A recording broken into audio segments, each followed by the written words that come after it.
find a contingent of men in a fort built from the timbers of the Santa Maria. Columbus set sail for Europe. With him, he would carry the news of a new world, gold and docile island natives. Wakanagari and the Taino had no way of knowing what was about to happen to their ancient way of life. The Taínos' ancestors were part of a series of migrations of South American Indian people dating back over 2,000 years. They farmed the land and harvested the wealth of the sea. Taino traders traveled in huge ocean-going canoes capable of carrying up to 150 men. Boats laden with feathers, gold, wood, pottery, beautiful birds, cotton fabric, and food. Island nations were woven together by trade. Trade was the communication system by which nations knew one another and maintained peace. Some trading partners even exchanged their names to create lasting bonds between their communities.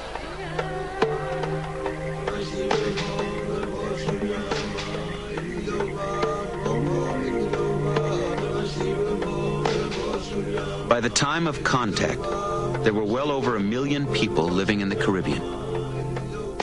Local community leaders were subject to powerful regional leaders like Wakanagari, who controlled trade with large personal fleets and warehouses of commodities.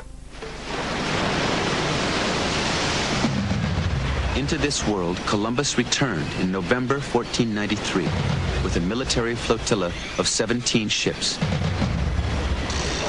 Under his command were armor-clad soldiers, mounted cavalry, attack dogs, and guns. The Spanish conquest of the Caribbean began. Gold mines were opened, and the Taino were enslaved, forced to mine the ore. A Spanish priest, Bartolomé de las Casas, who accompanied Columbus on his second voyage, spoke out against the cruel treatment of the Taino people. It is not possible to recount the 100th part of what I have seen with my own eyes. A man had need to have a body of iron to undergo the labor they endure in getting gold out of the mines. They must delve and search 100 times over in the inner parts of the mountains till they dig them down from top to bottom. They must work the very rocks hollow. Bartolomé de las Casas.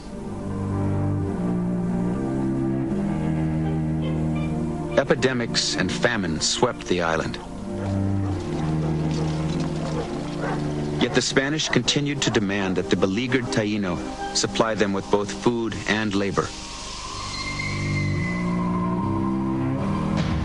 Garrisons were strung across the island to fortify the gold fields. When resistance sprang up, Columbus sent out military units to terrorize towns into submission.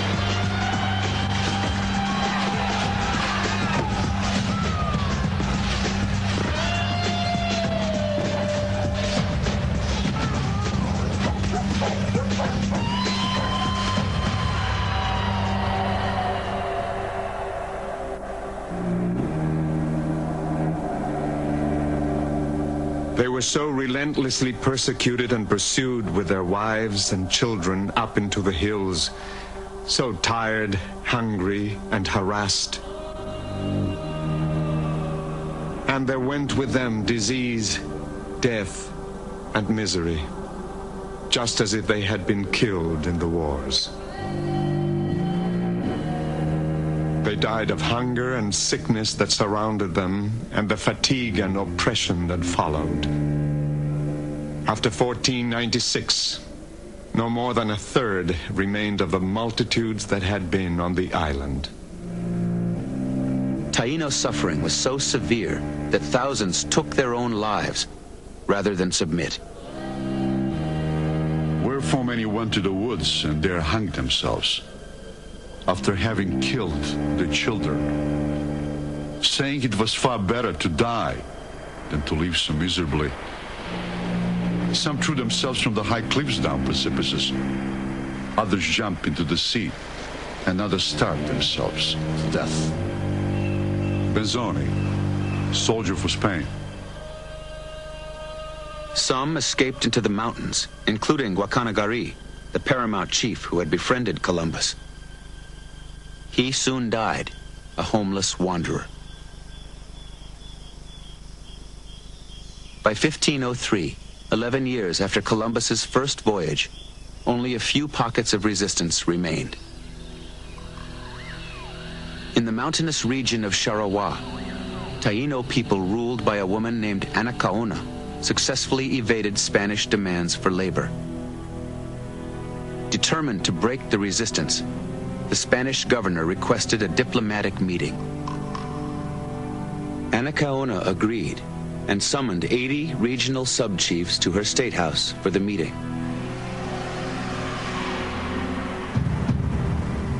When the 80 leaders were gathered inside, the governor gave a signal and the thatched state house was set on fire.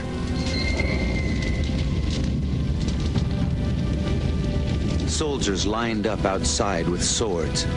Taino leaders who did not burn were killed as they fled the blaze. Anacaona was spared, only to be later executed by hanging.